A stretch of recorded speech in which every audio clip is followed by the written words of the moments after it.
네, 오늘 주신 설교 본문은 계시록 21장 1절로 8절입니다. 또 내가 새 하늘과 새 땅을 보니 처음 하늘과 처음 땅이 없어졌고 바다도 다시 있지 않더라. 또 내가 보매 거룩한 성 새 예루살렘이 하나님께로부터 하늘에서 내려오니 그 예비한 것이 신부가 남편을 위하여 단장한 것 같더라. 내가 들으니 보좌에서 큰 음성이 나서 가로되 보라, 하나님의 장막이 사람들과 함께 있음에 하나님이 저희와 함께 거하시리니 저희는 하나님의 백성이 되고 하나님은 친히 저희와 함께 계셔서 모든 눈물을 그 눈에서 씻기심에 다시 사망이 없고 애통하는 것이나 곡하는 것이나 아픈 것이 다시 있지 아니하리니 처음 것들이 다 지나갔음이러라. 보좌에 앉으신 이가 가라사대 보라 내가 만물을 새롭게 하노라 하시고 또 가라사대 이 말은 신실하고 참되니 기록하라 하시고 또 내게 말씀하시되 이루었도다. 나는 알파와 오메가요 처음과 나중이라. 내가 생명수 샘물로 목마른 자에게 값없이 주리니 이기는 자는 이것들을 유업으로 얻으리라. 나는 저의 하나님이 되고 그는 내 아들이 되리라. 그러나 두려워하는 자들과 믿지 아니하는 자들과 흉악한 자들과 살인자들과 행음자들과 술객들과 우상 숭배자들과 모든 거짓말하는 자들은 불과 유황으로 타는 못에 참여하리니 이것이 둘째 사망이라. 아멘. 네, 오늘 설교의 제목은 주부에 미리 말씀드린 것처럼 새 예루살렘의 하나님의 장막입니다.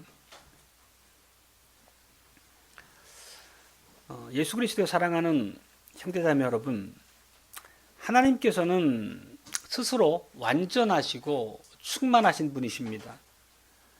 하나님께서 이 천지 만물을 창조하신 것은 하나님께 어떤 결핍이 있으시다거나 혹은 하나님의 외로움을 달래기 위한 그런 방편이 아니었음을 우리는 기억해야 합니다.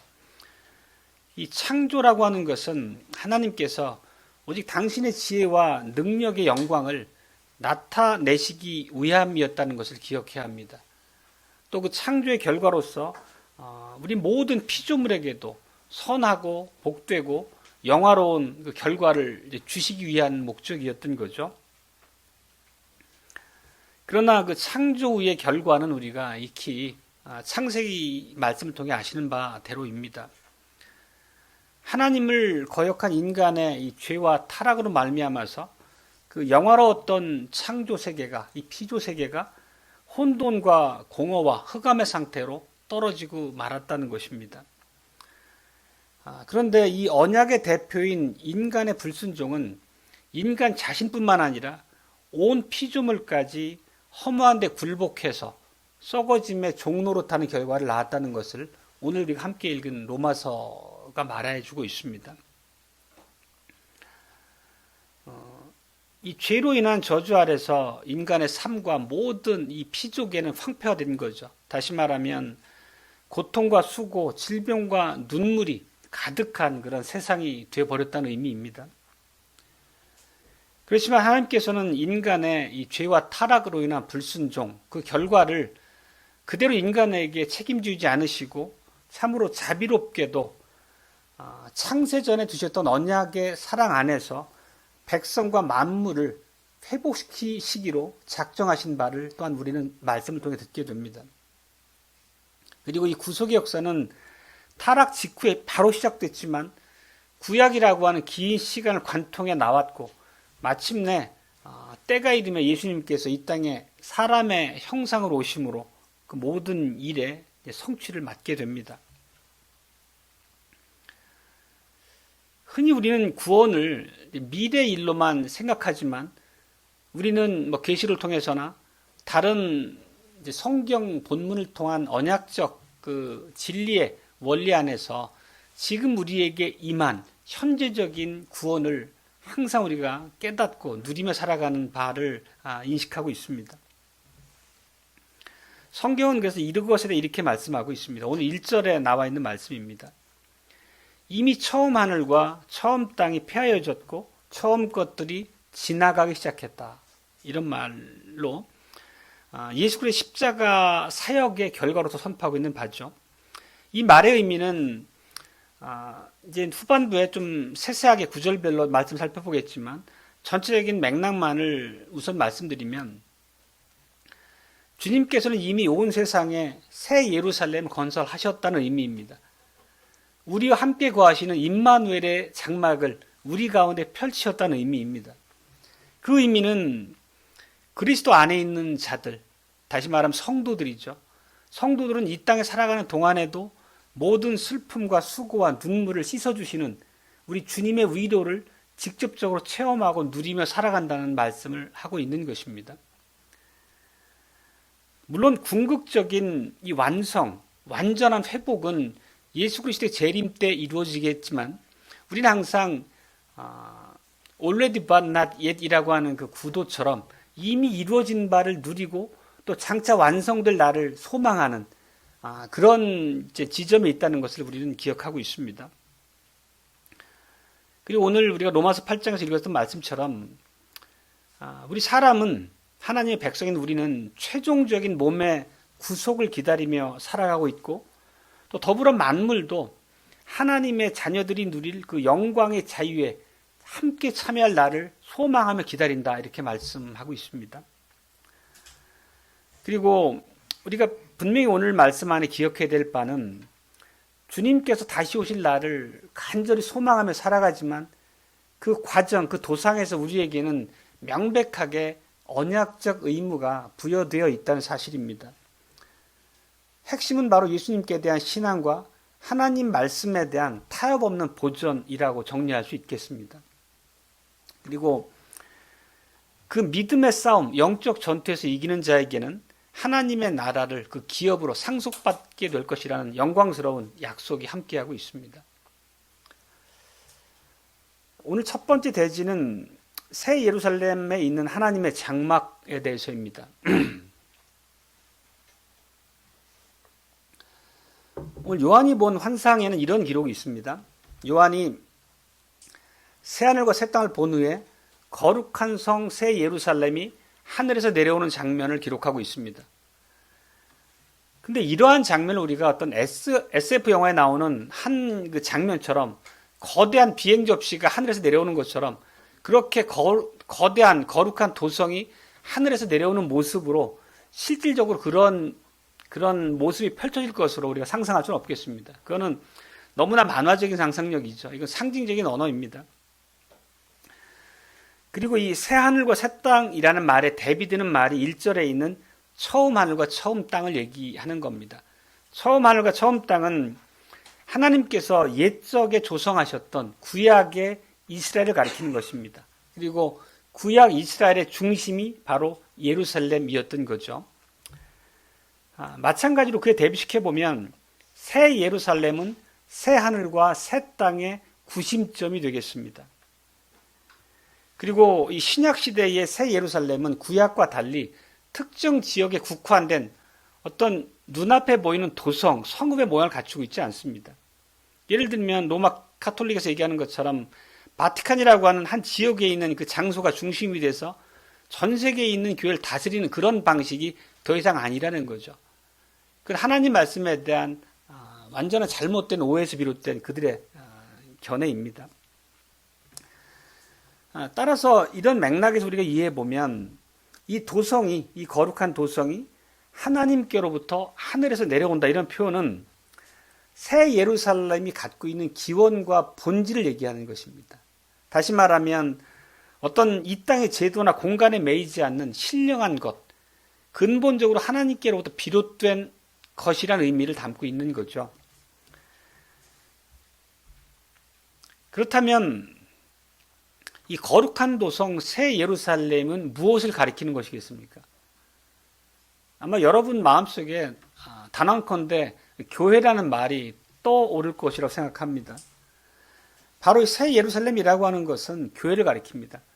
그리스도의 보혈로 세워진 교회, 전 세계에 흩어져 있는 각 지역의 교회들, 우리 의왕개혁교회도 새 예루살렘이라고 말할 수 있겠습니다. 그런데 이것은 요한 사도가 계시록에서 처음 한 말이 아니고 성경에는 같은 개념의 고백들이 여러 군데 있습니다. 바울 사도의 표현을 빌어보면 갈라디아서 4장 26절에서 이렇게 얘기합니다. 위에 있는 예루살렘이다 이렇게 얘기하고 있습니다. 똑같은 말씀이죠. 그리고 히브리서 기자 역시도 우리가 이른 곳은 하늘에 있는 예루살렘이다 이런 표현을 쓰고 있습니다. 똑같이 거룩한 도성 새 예루살렘이나 위에 있는 예루살렘이나 하늘의 예루살렘이나 똑같은 것을 지칭하는 말씀이고 그것은 교회를 가리킴에 다름이 아니라는 것입니다. 과거 이스라엘 역사를 보면 이제 다윗이 그 여부스 족속이 이제 거하고 있던 그 예루살렘을 정복한 이후에 하나님의 법궤를 그곳으로 옮겨 놓는 이제 일을 하게 되죠. 그리고 그 사실에 대해서 시편 기자는 이렇게 말합니다. 122편 5절인데요. 예루살렘 도성에 하나님께서 당신의 판단의 보좌, 곧 다윗 집의 보좌를 두셨다 이렇게 얘기를 합니다. 다시 말하면 하나님의 법궤가 예루살렘에 거한 거를 하나님의 판단 보좌, 통치의 보좌를 예루살렘에 두셨다는 말과 같은 의미로서 해석하고 있습니다. 그렇다면 이걸 오늘날의 맥락으로 우리가 이해해서 해석을 해보면 하나님께서는 다윗의 참 후손으로 오신 예수 그리스도의 사역으로 말미암아 그분이 머리 되신 교회 위에 하나님께서 당신의 공의로운 통치의 보좌를 두셨다 이렇게 말할 수 있겠습니다. 우리가 하나님의 다스림의 의미를 익히 아는 바이고 그 하나님의 통치에서 언약 백성으로 살아간 우리의 그 직무와 책임에 대해서도 이미 알고 있는 바죠. 우리가 이 말씀에 대한 역사적이고 언약적인 그 배경을 조금 더 이해해 보면 다시 말씀드리면 이 계시록이라고 하는 것은 구약에 대한 이해를 전제하거나 구약에 예언된 바를 우리가 이해하지 않으면 사실 풀 수 없는 그런 상징적인 언어들로 굉장히 많이 이제 구성되어 있습니다. 이 말씀 역시 구약의 이미지를 통해서 우리가 살펴볼 수 있겠습니다.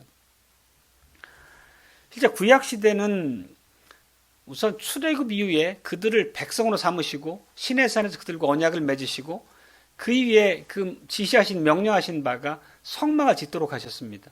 성막을 짓게 하신 것은 내가 너희를 백성 삼고 너희와 함께 거하마라고 하는 임마누엘의 약속이었던 거죠. 그리고 실제 가나안 땅에 들어가서도 다윗의 아들로 왕위에 오른 솔로몬을 통해서 건물로서의 성전을 짓게 됩니다. 그 성전 자체가 상징하는 바도 하나님이 그 백성 가운데 거하신다라고 하는 것을 그들에게 가시적으로 보여주는 수단이었던 거죠.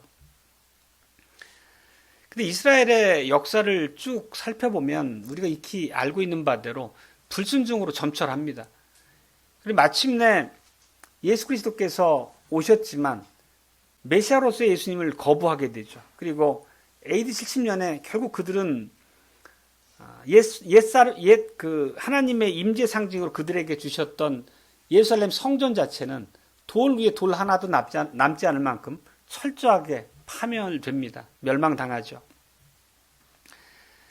이 AD 70년의 이 사건은 우리가 계시록을 관통하고 해석하는 아주 매우 중요한 그런 역사의 분수령, 구속 역사의 분수령으로 우리가 바라봐야 됩니다. 그래야지 계시록이 매우 선명하게 이해가 되고 또 오늘날 우리 교회 주신 말씀에 대해서도 더 선명하게 우리가 깨달아 알 수 있게 되는 거죠.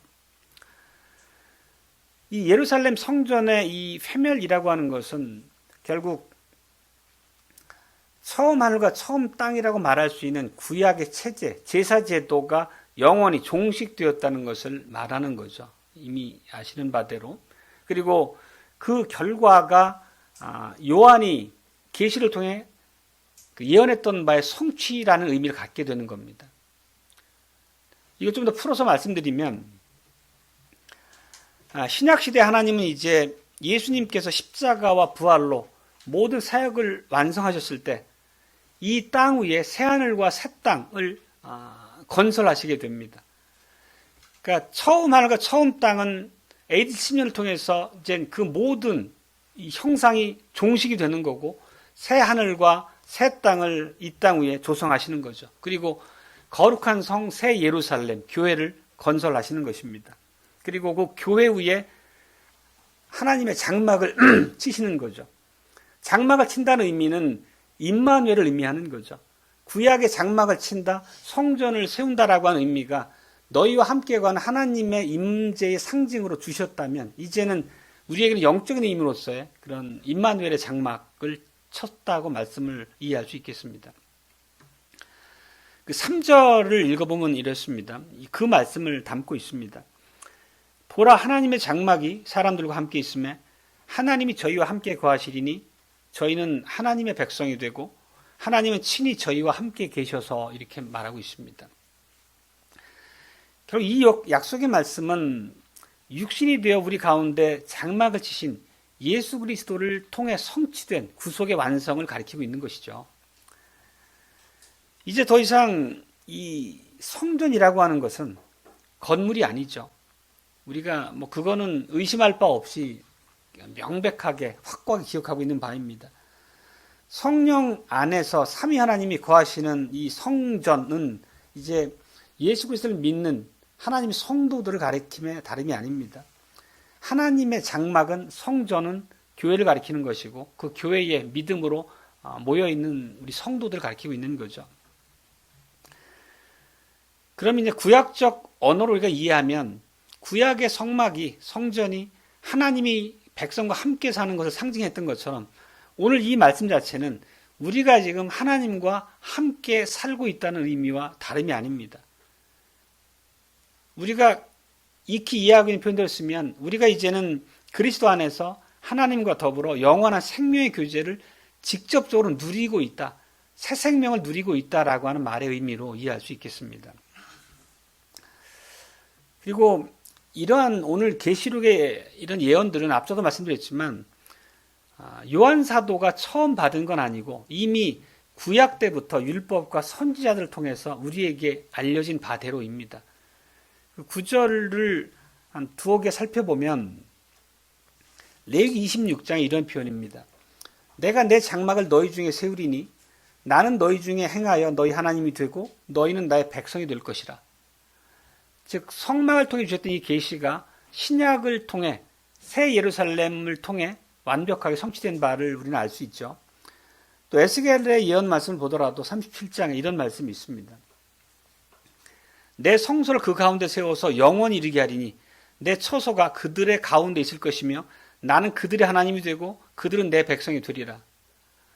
이런 임마누엘의 약속이 완벽하게 성취된 그 역사적인 분기점, 전환점이 언제냐면 AD 70년 구약적 체제의 종식과 더불어서 완성된 걸로 우리에게 계시록이 말씀하고 있는 것입니다. 그렇다면 우리가 이제 그냥 단어적으로 이렇게 문맥만, 이 문구만 따라가다 보면 이런 의구심이 될 수도 있습니다. 계시록 오늘 본문의 4절에 보면 이런 말씀입니다. 모든 눈물을 그 눈에서 씻기심에 다시 사망이 없고 애통하는 것이나 곡하는 것이나 아픈 것이 다시 있지 아니하리니. 이 말을 단편적으로 보면 오늘날 우리가 살아가는 삶의 형편과 배치되는 것처럼 보입니다. 실제 우리가 사는 삶의 형편은 여전히 아픔을 겪고 있고 또 이런저런 고통으로 인한 눈물 흘리는 경우도 있고 또 실제 육신의 죽음도 맞이하지 않는가. 그렇다고 하면 계시록 이 4절의 말씀은 이미 성취된 말씀으로서가 아니라 앞으로 도래야 할 영원한 우리 소망을 얘기하는 게 아닌가. 그렇지 않다는 것을 우리는 지금까지 계시록의 해석 안에서 이해하고 있습니다. 오늘도 좀 더 깊이 살펴보겠습니다. 물론 우리가 지금 이 얘기하는 바를 오해하지 않으셔야 될 부분은 예수 그리스도의 재림과 더불어서 완벽하게 성취될 그날이 우리에게 없다는 것이 아니라 원리적으로 이 땅을 재림을 앞두고 재림의 날을 소망을 살아가지만 이미 교회로서 믿음 가운데 있는 성도들에게 이루어진 성취된 현실로서의 의미를 우리가 충분히 이해해야 된다는 것을 말씀드립니다. 그런 뜻으로서 이해를 해주시면 되겠습니다. 요한복음 11장에 보면 주님께서 친히 이렇게 말씀하신 바가 있습니다. 즉 우리에게 이루어진 이 구원, 영생, 부활 이런 능력이 실제 오늘을 살아가는 우리에게 임해 있다라고 하는 것을 가르치는 말씀입니다. 11장 25절 26절 말씀인데 이렇습니다. 나는 부활이요 생명이니 나를 믿는 자는 죽어도 살겠고 살아서 나를 믿는 자는 결코 죽지 아니하리라. 실제 요한 사도는 이와 유사한 표현을 참 많이 쓰고 있습니다. 우리의 구원이 지금 현재적으로 내게 임해 있다라고 하는 표현을 이 안에도 담고 있거든요. 다시 보면 이런 말씀입니다. 나는 부활이요 생명이니 나를 믿는 자는 죽어도 살겠고, 이 나를 믿는 자는 죽어도 살겠고라는 의미는 마지막 날에 있을 육체적 부활과 영원한 생명을 가리키는 말씀이죠, 분명히. 그리고 따라오는 살아서 나를 믿는 자는 결코 죽지 아니하리라 라고 하는 것은 우리가 예수 그리스도를 우리의 구주로 고백함으로써 지금 이 땅에서 이미 부활의 새 생명을 누리고 있는 바를 얘기하는 것입니다. 이 말씀은 예수님의 말씀이거든요. 예수님께서도 우리의 가르치시는 바가 재림과 더불어 완성될 영원한 생명, 육신의 부활과 더불어 누리게 될 영원한 생명을 얘기하지만 믿음으로 고백하고 예수 그리스도에게 연합됨으로써 누리는 새 생명, 부활의 삶이라고 하는 게 이미 실제한다는 것을 말씀하고 있다는 것입니다. 계시록적 표현을 빌어 쓰자면 우리가 이미 예수 그리스도에 연합했다는 것은 첫째 부활에 참여한 자들이다, 이런 의미입니다. 똑같은 의미입니다. 다만 표현을 달리할 뿐인 거죠. 그리고 이 첫째 부활의 생명에 참여한 자들에게는 사망이 더 이상 왕노릇하지 못한다는 것을 우리가 고백하고 있습니다. 물론 우리가 죽음을 맞게 되지만 우리가 맞게 되는 육신의 죽음은 우리가 하이델베르크 교리문답에서 고백하고 있는 것처럼 음부의 권세가 우리를 압박하는 의미로서가 아니라 하나님께서 계신 낙원으로 주님과 함께하기 위해 들어가는 관문이다, 이런 표현을 쓰고 있지 않습니까? 그러니까 첫째 부활에 참여한 성도들에게 육신의 죽음이라고 하는 것은 불신자들과는 전혀 다른 차원의 죽음임을 우리는 알 수 있습니다. 그리고 앞서 말씀드렸던 모든 눈물을 우리 눈에 씻기신다는 그 말씀 자체가 이미 우리에게 임한 성취된 현실이라고 하는 것을 우리가 깨달아야 됩니다. 하나님께서는 마지막 날에 비로소 우리의 눈물을 닦아주는 게 아니란 뜻입니다. 첫째 부활의 생명을 누리는 우리들에게는 이미 하나님께서 우리 눈에 눈물을 씻겨주시고 우리의 슬픔과 고통을 위로하시고 소망 가운데 힘을 내도록 격려하시는 그 실제가 임했다는 것입니다. 그게 바로 믿음의 언어인 거죠. 우리도 죽음을 맞이하고 또 사랑하는 가족이 죽음을 통해 우리 곁을 떠나갈 때 슬픔의 눈물을 흘립니다. 그렇지만 우리가 영원한 소망을 가진 하나님의 백성들로서 죽음을 바라보는 것은 불신자들과는 전혀 다른 관점이죠. 달리 말하면 불신자들은 절망과 비통으로 죽음을 받아들입니다. 사랑하는 가족이 떠난 그 자체를 영원한 결별로 이해하고 그 고통에서 헤어나지 못하는 말을 우리가 주변에서 많이 봅니다. 하지만 우리도 당연히 사랑하는 가족의 떠나는 그 발을 그 마음이 슬프고 고통스럽지 않다는 것이 아니라 그 의미가 전혀 다르다는 것을 우리가 이해해야 된다는 것이죠. 그리고 계속 이어서 사도 요한은 그 4절 이제 하반절에서 이렇게 얘기합니다. 처음 것들이 다 지나갔음이라. 결국 이것은 옛 성전과 옛 예루살렘이 지나갔고 이제 그리스도의 몸인 교회가 새 예루살렘이자 새 장막이다라는 의미입니다. 그리고 그 의미는 이제 하나님께서 성령을 통해 우리 가운데 임재하셔서 말씀과 성령으로 우리를 다스리시고 우리를 다스리신다, 우리를 통치하신다. 그 의미가 뭔가요? 결국은 우리가 하나님께서 우리에게 주신 그 말씀에 따라서 의와 거룩함으로 순종의 삶을 살아가는 것을 의미하는 거죠. 그것은 곧 우리가 새 언약의 축복 가운데 살아간다고 하는 의미입니다. 우리가 최종적인 완성의 날, 예수님의 재림의 날을 바라보지만 그리스도 안에서 새 창조는 이미 우리 안에 시작되었다는 것을 우리가 분명히 기억해야 되겠습니다. 두 번째 대지는 만물을 새롭게 하시는 하나님에 대해서입니다. 만물을 새롭게 하신다라고 하는 의미를 우리가 깊이 있게 살펴야 되겠습니다. 요한은 5절에 보면 이 보좌에 앉으신 주님의 장엄한 음성을 듣습니다. 보라, 내가 만물을 새롭게 하노라. 만물을 새롭게 한다는 의미 자체는 우리 주님의 구속, 구원 사역이 얼마나 넓고 광대한 지평을 가지고 있는가를 보여주는 표현입니다. 주님의 구속은 단지 하나님의 택함을 받은 백성의 영혼의 구속에 국한되지 않는다는 것입니다. 죄와 저주 아래 온 우주 만물 피조세계가 탄식한다는 말을 앞에서 살핀 바 있습니다. 그렇다면 하나님의 구원의 범위라고 하는 것은 온 우주 만물을 향해 나간다는 것입니다.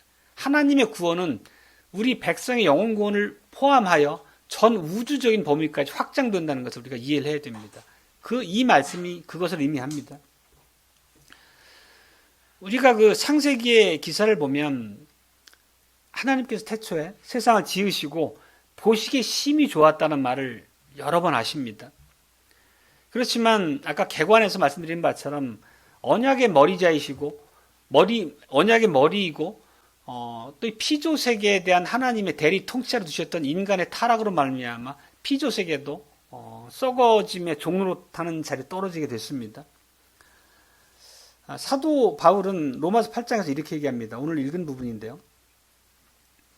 피조물이 허무한데 굴복하는 것은 자기 뜻이 아니요 오직 굴복해 하시는 이로 말미암음이라. 결국 피조물이 인간의 죄와 타락으로 인해 고통 가운데 떨어졌는데 이것이 하나님의 뜻이었다는 의미입니다. 다시 말하면 범죄한 인간의 이 삶의 터전을 심판하시는 하나님의 저주의 결과로 피조세계도 신음 가운데 거하게 됐다는 의미를 말씀하고 있는 겁니다.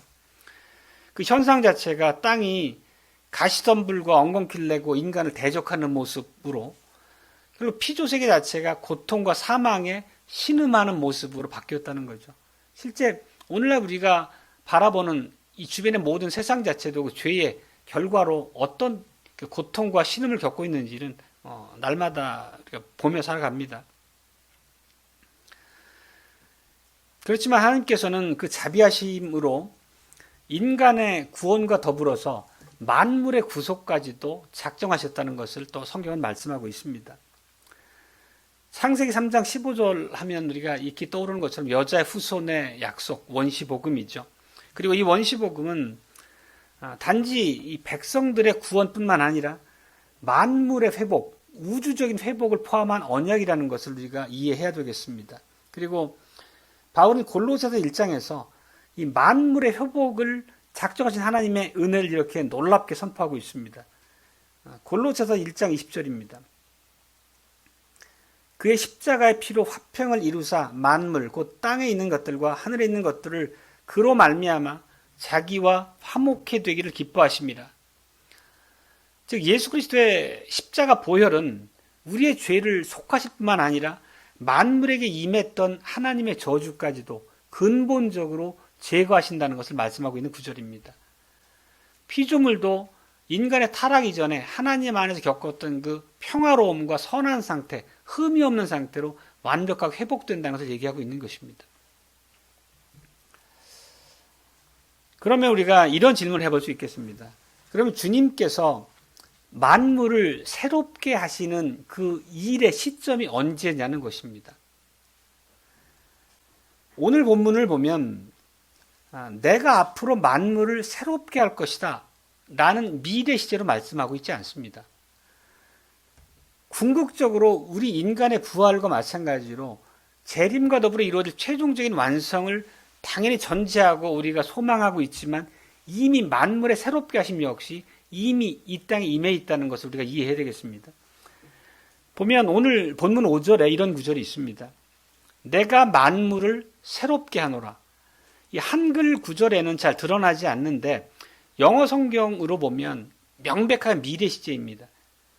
한글은 잘 시제가 좀 불분명할 때가 많잖아요. 영어를 읽어보면 NIV 성경을 읽어보면 이렇습니다.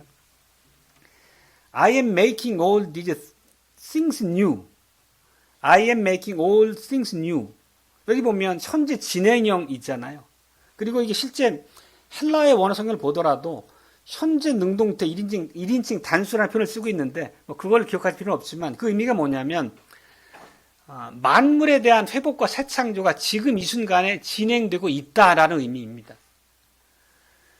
이 성경은 성경에 기록된 언어가 가지는 문법이나 그 언어의 모든 특성 자체가 계시의 수단인 것을 우리가 알고 있잖아요. 이 헬라어의 원어의 성격을 이해해 보면 오늘 이 구절 내가 만물을 새롭게 하노라라고 하는 게 지금 이 순간에 진행되는 하나님의 새 창조를 가리킨다라고 하는 것을 우리가 알 수 있다는 의미입니다. 다시 말씀드리면 완전한 새 창조는 주님의 재림과 더불어 일어날지라도 지금 이미 임하고 있는 만물의 새롭게 하신 성격을 우리가 분명히 이해할 필요가 있다는 거죠. 결론적으로 이렇게 정리할 수 있겠습니다. 성경이 우리에게 가르치고 있는 바는 그 미래 구속이 지금 여기에서 이미 시작되고 있다. 하나님의 백성인 우리에게뿐만 아니라 모든 피조세계 만물 역시 동일하게 새 생명의 회복이 이루어지고 있다는 것을 의미합니다. 우리는 이런 이제 말씀에 대해서 의구심을 내비칠 수 있겠습니다. 앞서 인간이 이미 새 생명을 누리고 부활 생명을 살아간다는 것에 대한 의구심을 제기했던 것처럼 만물의 현재 모습을 보더라도 여전히 만물은 외형적으로 가시를 내고 또 목숨을 잃고 썩어가고 죽어갑니다. 그런 모습을 볼 때 그러면 이 회복이 이미 이루어지고 현재 진행이라고 하는 게 어떤 의미입니까? 라고 물을 수 있겠지만 이거를 조금 더 깊이 있게 이해하며 살펴보겠습니다. 다시 말씀드리면 결국 그 만물 안에 임해 있던 그 본질적인 저주는 예수님의 십자가 사역을 통해서 제거되었다는 의미입니다. 우리가 우리의 경우와 하나님의 백성된 우리의 경우와 대비시켜 이해를 해보면 우리가 그리스도의 생명의 연합함으로써 부활에 참여하고 있고 그 의미가 우리가 새 생명을 누린 거라고 말씀했던 것처럼 만물 역시도 예수 그리스도의 보혈의 능력으로 하나님과 화목이 회복되었고 그 부활의 새로운 생명력으로 살아가고 있다, 누리고 있다 그런 의미인데 이걸 그럼 어떻게 우리가 어디에서 어떠한 방식으로 만물을 새롭게 하는지를 우리가 살펴야 되겠습니다. 주님께서는 이 만물을 새롭게 하시는 사역 역시도 새 하늘과 새 땅의 구심점인 새 예루살렘, 다시 말하면 교회를 통해서 하신다는 것을 우리는 이해해야 되겠습니다. 지금 만물을 새롭게 하신 하나님의 사역은 교회 사역과 긴밀히 연결되어 있습니다. 만물의 새롭게 됨은 하나님을 믿지 않는 세상과 무관하게 교회 안에 가진 의미로서만 우리가 이해할 수 있습니다. 불신자들에게는 땅이 여전히 가시와 엉겅퀴를 내고 염려와 무익한 수고를 강요하지만 하나님의 백성들에게 회복된 이 만물은 매우 우호적이고 모든 것을 합력하여 선을 이루는 방식으로 우리를 대한다는 것입니다. 막연하죠? 조금 더 명확하게 우리의 이해를 돌 수 있는 구절을 찾아보면 예수님께서 마태복음 6장에서 하신 말씀입니다. 목숨을 위하여 무엇을 먹을까 무엇을 마실까 몸을 위하여 무엇을 입을까 염려하지 말라. 산상수훈 중에 있는 말씀입니다. 이게 바로 만물이 불신자들에게는 똑같이 가시 엉겅퀴를 내고 염려와 무익한 수고를 강요하지만 하나님의 백성된 우리에게는 우호적이며 모든 것을 합력과 선을 이룬다는 의미입니다. 우리가 잘 기억하는 말씀 중에 이런 말씀이 있습니다. 먼저 하나님의 나라와 그 의를 구하라. 이것은 하나님의 구속받은 언약 백성들에게 주신 명령이죠. 그리고 이런 믿음의 삶, 언약적 순종의 삶을 사는 사람들에게는 만물이 하나님의 은혜 안에서 모든 필요를 공급하는 신실한 하나님의 수단이 된다라는 의미입니다. 조금 더 보면 만물은 우리를 해하는 대적이 아니라 하나님께서 우리의 필요를 채우고 공급하신 수단이다라고 하는 의미입니다. 그리고 그것은 우리가 하나님의 나라와 그 의를 구하는 언약적 순종의 삶에 약속된 하나님의 돌보심과 공급하심을 얘기하는 거죠. 하나님은 성경에서 보면 도처에 우리의 염려와 걱정을 금하십니다. 그리고 철저하게 믿음의 고백으로 하나님의 돌보심을 의지할 때 우리 삶이 하나님의 손 안에서 돌봄을 누리게 된다는 것을 말씀하고 있죠. 그 의미로 이해할 수 있겠습니다. 그리고 이 만물이 새롭게 되는 역사는 단지 먹고 마시는 문제에 국한되지 않습니다. 이 만물의 회복이라고 하는 것은 교회의 문을 넘어서 우리의 일상의 영역으로 확장이 되어 나갑니다. 이 만물이라고 하는 것은 당연히 보이는 것과 보이지 않는 것 모두를 포괄합니다. 즉 물질적인 것, 물리적인 것과 정신적인 것 모든 것을 포함합니다. 달리 말하면 만물이라고 하는 범주에는 우리 삶의 모든 영역이 포함되는 거죠. 우리 가정, 또 우리가 몸담고 살아가는 이 사회, 정치, 경제, 문화, 예술 모든 것이 만물이라고 하는 범주 안에 포함됩니다. 그 얘기는 만물의 새롭게 하심이라고 하는 게 실제 물리적이고 물질적인 의미뿐만 아니라 이러한 정신적이고 구조적인 면에서의 회복까지도 포함한다는 것을 의미합니다. 예수 그리스도의 보혈로 새로워진 신자가 하나님의 말씀에 순종하며 살아갈 때 저주 아래서 무익하고 타락했던 영역들이 거룩하고 가치 있는 모습으로 회복되어진다는 의미입니다. 예를 들면 하나님의 뜻대로 우리가 결혼 생활을 하고 자녀를 양육하게 되면 그 가정은 하나님의 복된 가정으로 아름답게 꾸며질 것입니다. 또 신자가 하나님의 공의를 구하면서 살아가게 되면 그가 종사하는 일터나 또 그가 하는 경영활동, 학문활동, 모든 문화활동, 예술 이런 것 역시도 죄악의 때를 벗고 하나님의 영광을 드러내는 본래 그 모습이 회복된다는 거죠. 이 말씀하면 이 지금 드린 말씀 자체가 딱 떠오르게 하시는 바가 있지 않으세요?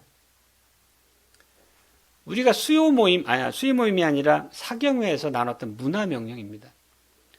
문화명령의 의미가 뭐냐면 결국 예수 그리스도의 보혈의 능력으로 구속받은 백성들의 삶의 활동이 타락 이전의 모습처럼 모든 문화활동, 노동활동이 하나님의 영광을 드러내어 높이는 종교활동, 하나님 섬기는 활동과 분리되지 않는다는 의미인 거죠.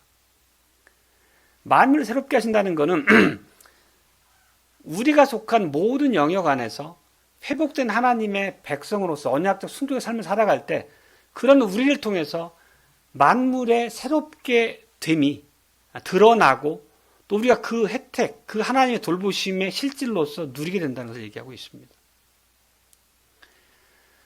결국 하나님의 백성이라고 하는 우리의 구원이라고 하는 게 그냥 단순히 생각 속의 관념으로 존재하는 게 아니라 우리 삶의 실질과 매우 직결된 문제이고 그게 구체적으로 우리 삶의 영역에서 드러나고 열매 맺는 형식으로 우리의 구원을 이해해야 된다는 것을 말씀하고 있습니다.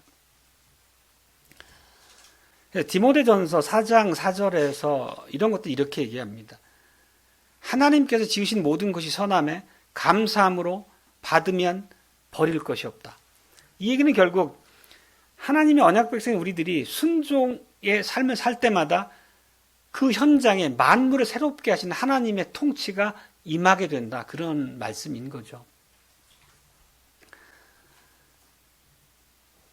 반복해서 말씀드리지만 만물의 최종적인 회복과 완성은 예수 그리스도의 재림과 더불어 이루어질 우리의 소망으로 남아 있습니다.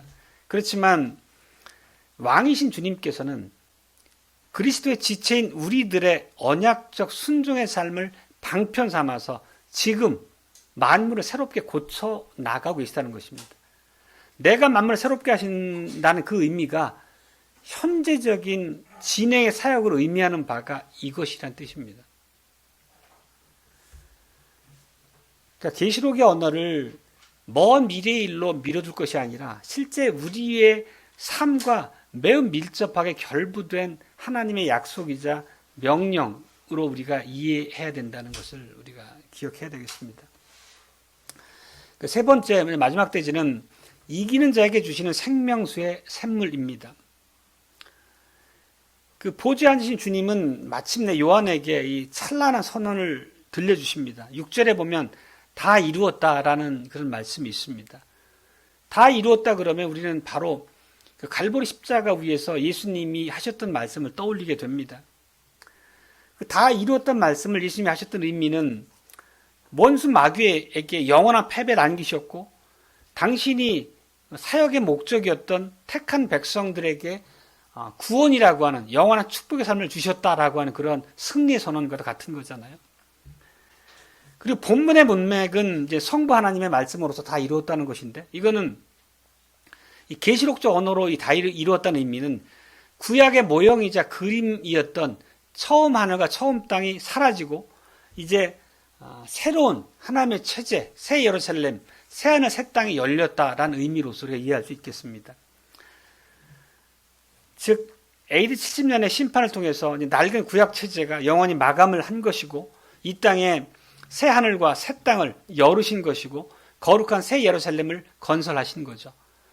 십자가에서 다 이루었다는 우리 예수 그리스도 우리 주님의 선언이 구속사역의 완성을 말씀한다면 오늘 계시록에 나오는 이 성부 하나님의 다 이루었다는 말은 그 새 창조의 완성을 선언하는 말씀에 다름이 아니라는 것입니다. 즉 구속은 궁극적으로 이 창조의 완성으로 연결된다는 의미입니다. 그렇기 때문에 예수 그리스도의 주권에 순종하는 교회가 서는 곳마다 모든 만물이 죄와 비참에서 건진받고 회복되는 새 창조의 역사가 실현되고 있다는 의미인 거죠. 그리고 오늘 6절을 보면 이 전반절이 이렇습니다.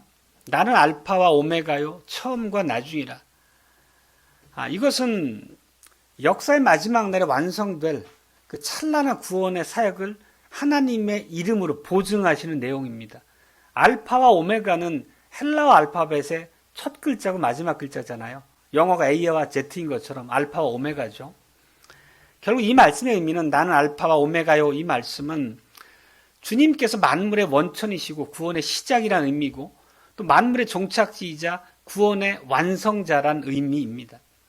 주님께서 구원을 시작하신 분이고 끝까지 그 구원을 이끌어 가셔서 마무리하실 분이라는 의미입니다.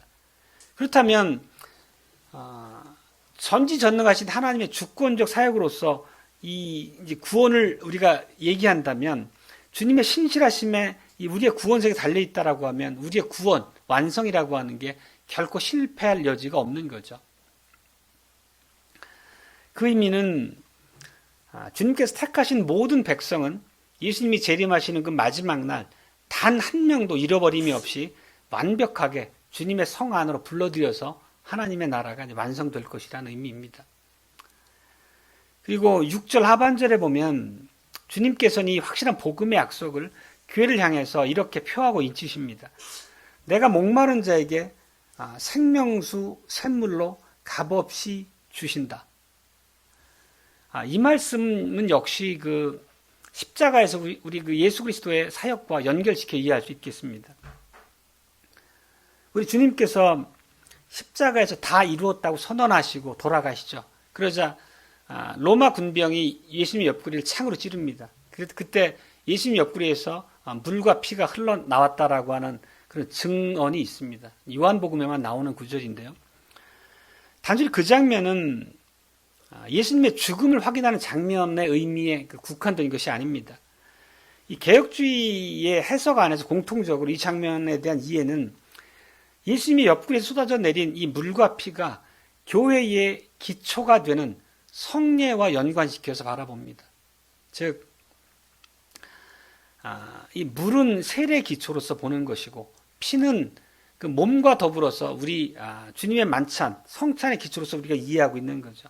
그리고 거룩한 성 예루살렘, 즉 교회는 이 성례의 기초 위에서 자라간다라는 의미로 그걸 이렇게 관련해서 해석을 하는 거죠. 다시 말해서 우리가 매주일 듣는 이 하나님의 복음의 선포, 그리고 또 주일마다 우리가 거행하게 되는 세례와 성찬이라고 하는 그런 예식들을 통해서 우리가 이 새 생명을 공급받는 거죠. 생명수를 공급받는 것입니다. 이 오늘 6절 하반절에서 내가 목마른 자에게 생명수 샘물로 값없이 주신다 하고 이렇게 말씀하실 때 결국 이 생명수의 유일한 원천은 예수 그리스도임을 우리가 연관시켜 이해할 수 있다는 뜻입니다.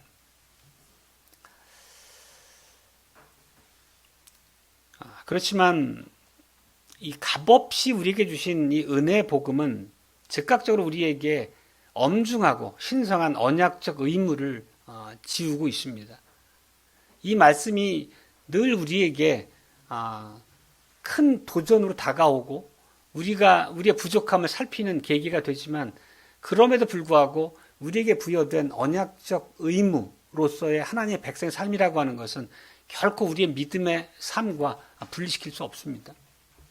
7절을 보면 이렇게 말씀합니다. 이기는 자는 이것들을 유업으로 얻으리라. 계시록에 이기는 자라고 하는 표현은 매우 자주 등장합니다. 당연히 이 말씀은 우리가 아시아 7교회에게 주셨던 하나님의 말씀 안에 등장하는 문맥에 자주 나오잖아요. 이기는 자라는 말씀이. 그 내용들을 통해 보면 이런 겁니다. 거짓 교리를 배격해야 되는 거고 사탄의 유혹과 타협하는 삶을 살아서는 안 된다는 얘기고 예수님을 믿는 신앙을 끝까지 파수해야 된다는 것이고 하나님의 백성답게 주님의 계명과 말씀을 신실하게 따라가야 한다는 것을 얘기하는 거죠. 그걸 버리는 삶이 타협하는 삶이고 믿음의 길에서 벗어나는 삶이라고 얘기하고 있습니다. 그리고 그 영적 전투에서 이기는 자들에게 만물을 유업으로 주신다라고 하면서 참된 언약 관계를 다시 우리에게 확증해 주십니다. 그 말씀이 7절 하반절에 있는 그 말씀이죠. 나는 그의 하나님이 되고 그는 내 아들이 되리라. 여기서 가리키는 그가 누구입니까? 모든 인류를 가리키는 게 아니지 않습니까? 누구의 하나님이 되고 누가 하나님의 아들이 된다는 말씀입니까? 그거는 결국 영적 전투에서 하나님을 향한 믿음을 신실하게 지킨 이기는 자들에게 주신 약속이라는 의미입니다. 그리고 그 약속된 언약적 기업에 대한 표현들은 다양합니다. 우리가 계시록 2장, 3장에서 아시아 7교회에 주셨던 그런 약속의 말씀드립니다. 생명의 면류관, 만나, 핀돌, 핀옷, 보좌에 함께하는 권세 등등 이기는 자에게 약속됐던 모든 것들이 공이 하나님의 백성인 교회에 주신 약속으로 우리가 이해하고 있는 거죠. 그리고 이 8절에 보면 교회 안에 있는 그 믿음의 경주를 포기한 자들 향한 무서운 경고의 말씀을 보게 됩니다. 이 8절의 말씀은 교회 문 밖에 있는 불신자들에게 향하는 저주나 경고 말씀이 아닙니다. 교회 안에 있는 언약 백성에게 주시는 경고의 말씀입니다. 한번 읽어보겠습니다. 그러나 두려워하는 자들과 믿지 아니하는 자들과 흉악한 자들과 살인자들과 행음자들과 술객들과 우상 숭배자들과 모든 거짓말하는 자들은 불과 유황으로 타는 못에 참여하리니 이는 둘째 사망이라. 세상에 있는 불신자들은 어차피 둘째 사망에 참여할 자들이고 이런 경고를 기록된 말씀을 우리에게 주시는 것은 교회 안에 있는 하나님의 언약 백성에게 주시는 신실함을 향한 경고라고 우리가 이해해야 됩니다. 이 두려워한다는 말은 어떤 뜻입니까? 결국 두려워한다는 것은 환난과 고난, 세상이 주는 불이익이 무서워서 믿음의 선한 싸움을 기피한 영적인 겁쟁이들을 가리키는 것입니다. 참으로 이런 말씀 우리를 두렵게 하는 거죠. 결국 이거는 세상의 위협 앞에서 예수 그리스도를 믿는 신앙의 정절을 버린 자들, 더럽힌 자들을 얘기하고 있는 거죠. 이 방금 읽은 8절에서 이렇게 쭉 나열되어 있는 악행들은 결국 하나님의 은혜를 받았지만 옛사람의 모습을 버리지 못한 자들을 향해 주는 경고입니다. 아직도 육체 정욕을 따라 사는 삶을 살고 세상과 타협하면서 적당하게 세상적인 이익을 놓치지 않으려고 하고 결국 이런 과정들은 영적인 패배를 자초하는 비참함을 초래할 것이라는 경고입니다. 바울 사도가 갈라디아서에서 우리에게 말씀하셨던 성령의 열매를 우리에게 교훈했던 그 장에서 주셨던 경고와 똑같습니다. 바울도 매우 준엄하게 경고하고 있는데 이런 말씀입니다. 육체의 일을 행하는 자들은 하나님의 나라를 유업으로 받지 못한다. 방금 읽은 계시록 본문의 8절 표현과 조금 이거는 좀 부드럽긴 하지만 원리적으로 우리에게 경고하는 내용은 동일하다는 것입니다. 결국 신앙 보존에 실패하고 언약의 의무를 멸시하게 되면 그들에게는 영원한 심판밖에 기다리는 것이 없다는 의미입니다. 하나님의 언약은 그런 의미에서 결코 무임승차를 허락하지 않으신다는 것을 우리가 두려움으로 기억을 해야 되겠습니다. 성령의 인도함을 따라서 거룩한 삶을 살라는 것이 악을 대항해서 영적인 전투를 벌이는 삶에 충실하라는 것이 우리에게 매주일 반복해서 들려지는 하나님의 명령입니다. 말씀 맺겠습니다. 영원하고 흠없는 새하늘과 새 땅을 기업으로 상속받기를 원하십니까? 당연히 네라는 대답일 겁니다. 그렇다면 오늘 주셨던 말씀처럼 우리가 지상교회 지체로서 마땅히 자기 삶의 자리에서 이기는 자로 서야 한다는 것을 기억해야 되겠습니다. 이기는 자가 된다는 것은 타협 없이 싸워야 된다는 얘기고 그 길에는 필연적으로 눈물과 고통이 뒤따르게 된다는 것을 우리가 마음으로 기억을 해야 되겠습니다. 초대교회 성도들의 모습 안에서 참으로 첨예한 그런 모습들을 보게 됩니다. 이기기 위한 그들의 삶은 굶주림과 헐벗음을 감수해야 됐고 사회적 고립을 감수해야 됐고 또 칼날의 위협 앞에서 자기의 목숨을 내어놓는 일까지도 그들에게 요구되었던 것입니다. 물론 오늘날 우리에게 이런 정도의 압박이 있는 건 아니지만 아주 교묘하고 은밀하게 다가오는 세상적인 가치관들은 우리를 매우 심하게 위협한다는 것을 우리가 기억을 해야 되겠습니다. 오늘날 우리에게 요구하는 언약적 조건도 초대교회 때 그 성도들과 다르지 않습니다. 양상은 다를지 모르지만 그 안에 포함된 원리, 본질적 성격은 동일하다는 거죠.